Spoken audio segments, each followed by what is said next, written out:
মুঠোফোনের প্রতি আকর্ষণ মানুষের প্রতিনিয়ত বুঁদ করে রাখছে। সময়জ্ঞান হারিয়ে ঘন্টার পর ঘন্টা অতিবাহিত করছি সোশ্যাল মিডিয়া বা অনলাইন প্ল্যাটফর্মে। এতে শরীর এবং মন দুইই পড়ছে চরম অসুখে। অযথা বাড়ছে মস্তিষ্কের ডোপামিন নিঃসরণ। ফলে প্রয়োজনীয় কাজ, খাদ্যাভ্যাস এবং ঘুমে দেখা দিচ্ছে অনিয়ম।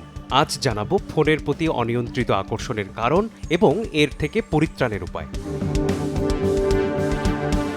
মানুষের মস্তিষ্কে স্নায়ুতন্ত্র সুখানুভূতি প্রিয়, ডোপামিন নিঃসরিত কাজে আনন্দ খুঁজে পায়, তাই প্রতিনিয়ত পেতে চায় এমন আনন্দ। আর এইসব টুইস্টকে পুঁজি করেই অনলাইন প্ল্যাটফর্মগুলো ধারাবাহিকভাবে সাজিয়ে রাখছে তাদের কন্টেন্টগুলো, যেমন ছবি, ভিডিও, টুইট বা মেসেজ। মুঠোফোনের বদৌলতে এসবের ব্যবহার বাড়ছে দিন দিন। মানুষ হয়ে পড়ছে নিয়ন্ত্রণহীন। ফলে মস্তিষ্কের রিওয়ার্ড সিস্টেম এবং প্রিফ্রন্টাল কর্টেক্স ক্ষতিগ্রস্ত হয়। তাই দেখা দিচ্ছে সিদ্ধান্তহীনতা, কাজে অমনোযোগিতা, অলসতা।